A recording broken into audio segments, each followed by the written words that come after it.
So Ben, would love to have you walk through a little bit about what to do in the first or the 60-day mark to the 90-day mark. Sure, Mike. So, after you're set up and you've built your foundation of your AppExchange listing, as we spoke about, it's really important to drive people there, and not just wait for them to come, from searching or exploring on the AppExchange, especially when you're just starting out, no reviews, etc. So going over to the far right-hand column, developing thought leadership content, white papers, ebooks, blog posts, this all feeds into that organic strategy, blog posts to start building up your SEO, but also focusing on white papers and ebooks to try and convert and gate them to try and convert those users that are coming to your website. We work with loads of different ISVs, and we're trying to convince quite a lot of them to kind of move away from booking a demo CTA, because booking a demo CTA is great for a warmed up lead. But if they're just coming to your site for the very first time, they haven't even gone on any other pages and asking them to book a demo, we've seen, zero conversions over months with a book a demo thing. But if you put an ebook or a white paper, something like Invisory's one, very nice one, Mastering the AppExchange, or it could be anything to do with your the space you're in.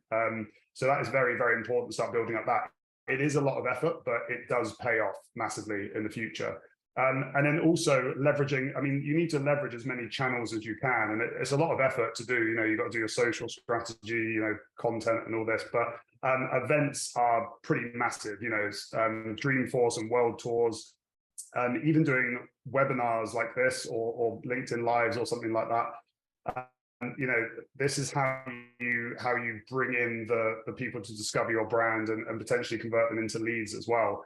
I think one of the things that ISVs struggle with is there's very few ways to discover who is using Salesforce. It's not like there's a list online or a website you can go to. It's communities online, such as Salesforce Ben, or physical or online events such as this.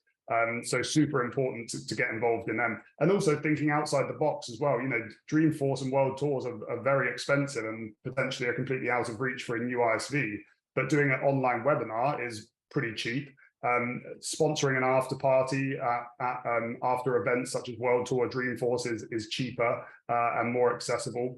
Or working with influencers as well, Salesforce influencers to do events online or collaborate with them on white papers. So I really do think you need to work outside, look outside the box a bit, especially when you're just starting up as well.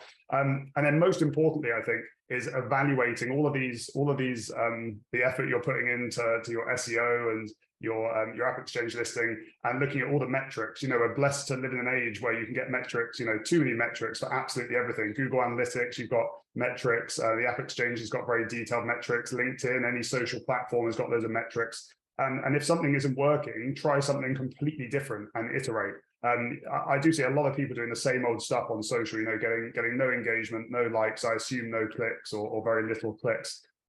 So if something isn't working, then definitely change it up and try something completely different until you work out the secret formula for your niche.